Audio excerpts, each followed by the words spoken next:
Manusia dan takdir-takdir keimanannya ini selalu berbeda. Kalau saya lahir di Meksiko, saya pastikan 1000% saya Katolik. Saya tidak bisa nantang soal hidayah.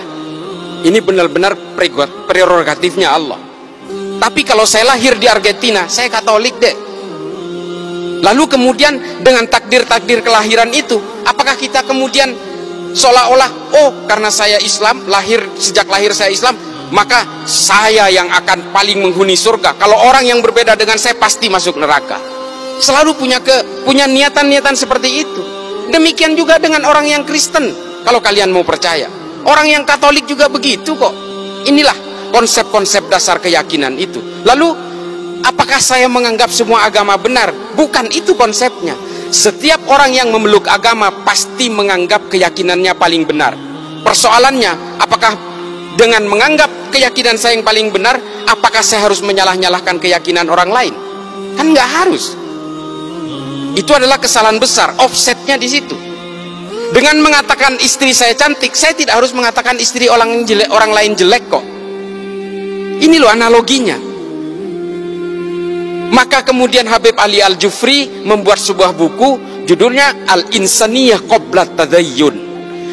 Mengenal kemanusiaan lebih dulu sebelum mengenal agama. Karena apa? Kelahiran kita dan konsep-konsep keimanan ini berbanding linier. Kita beragama Islam karena lahir dari negara dengan mayoritas Islam dan dari orang tua beragama Islam. Kalau kita ini lahir di negara-negara dengan beragama Hindu, misalnya di India, kita lahir di Jammu misalnya, bisa jadi kita ini Hindu.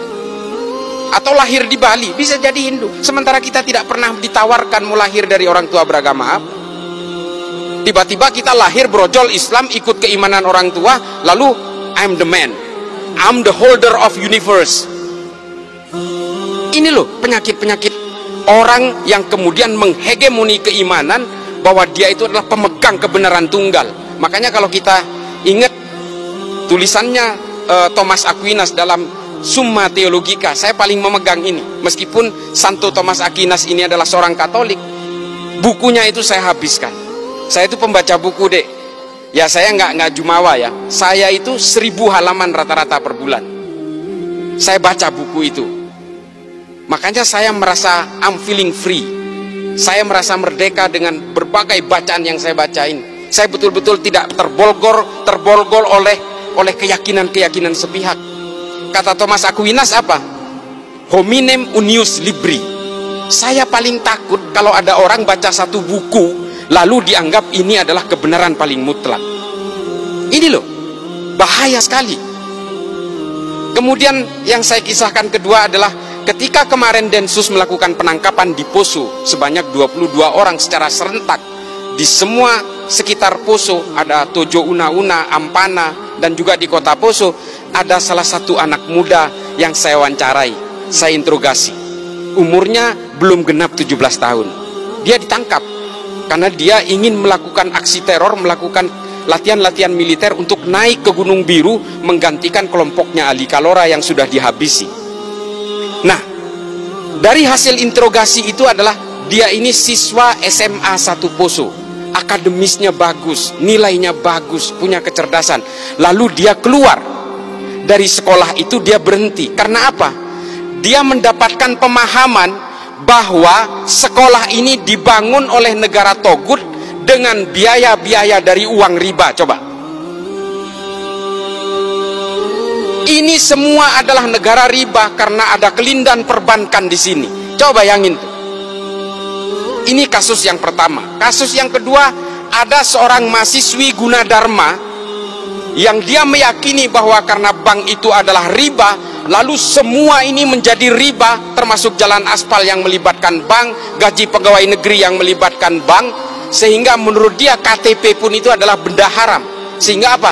Dia merasa mengalami keterjepitan sosial, lalu dia nyerbu ke Mabes Polri, bawa airsoft gun, dia bunuh diri di situ, minta ditembak. Namanya Zakiyah Aini, tahun 2020. Temuan-temuan seperti ini kemudian saya mengambil kesimpulan adalah bahwa paham-paham yang seperti ini pada akhirnya memberikan kita kepada dua pilihan. Either kita menjadi orang munafik atau menjadi kita manusia-manusia yang sempit. Ini waktunya. Ya, ini kesimpulan saya. Kesimpulan saya itu pada akhirnya adalah kita betul-betul harus mempelajari agama itu secara komprehensif. Kalau kita mengharamkan bank, jangan naik pesawat, siapapun. Tidak ada maskapai penerbangan yang membeli lunas pesawat itu. Semuanya nyicil, pakai bunga dek. Jangan naik haji, naik pesawat, jalan kaki aja. Janganlah kita jadi orang yang hipokrit, yang munafik, mengharamkan sumbernya dari hulu sampai hilirnya kemudian merasa dihalalkan. Ini jangan sampai seperti itu. Konsep usul fikih itu adalah tabi'ut tabi'un. Kalau di atasnya haram, di hilirnya pasti haram. Kalau di atasnya halal, di bawahnya belum tentu halal, bisa jadi haram. Legen, tua, cuka, halal, haram, halal. Tapi kalau di atasnya haram, ke bawahnya haram semua. Bir sepakat kita haramkan. Bir ya. Kalau kalian jadi tukang parkir di pabrik bir, haram juga penghasilannya. Itu loh konsep usul fikih.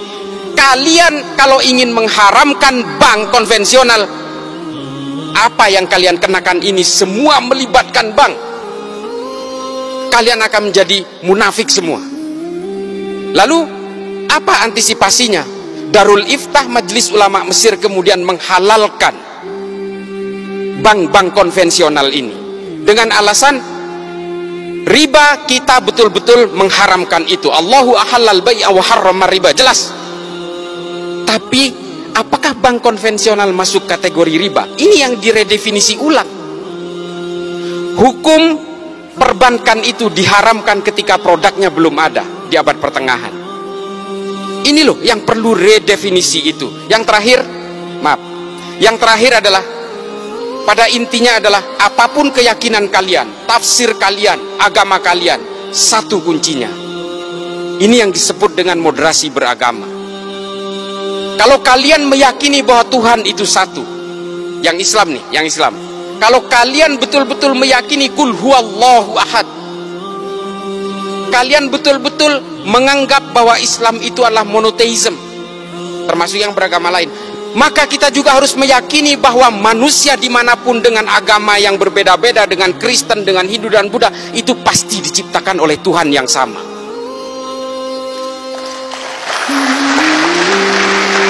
Ini tolong kalian rekam. Kalau kalian ini diciptakan oleh Tuhan yang sama, lalu untuk apa kalian itu bertikai dengan keyakinan dan keimanan itu? Itu loh kuncinya. Itu yang disebut moderasi beragama. Moderasi beragama ini bukan sekuler, bukan liberal, bukan. Tetaplah kalian dengan keyakinan-keyakinan agama dan tafsir-tafsirnya itu. Satu saja, jauhi kebencian, jauhi kekerasan, jaga nama baik agama masing-masing. Supaya apa? Supaya agama kalian ini tetap menjadi daya tarik. Kalau agama kalian ini lebih identik dengan kekerasan, kebencian, caci maki dan sebagainya, jangankan orang yang berbeda agama yang mau tertarik dengan agama kamu, orang yang seagama dengan kamu aja bisa saja meninggalkan agamanya. Kita paling terakhir banget nih, mumpung lagi ngobrol MC-nya, paling terakhir banget,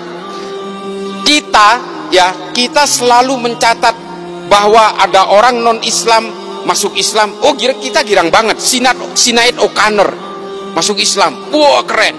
Marcel Siahaan masuk Islam, keren.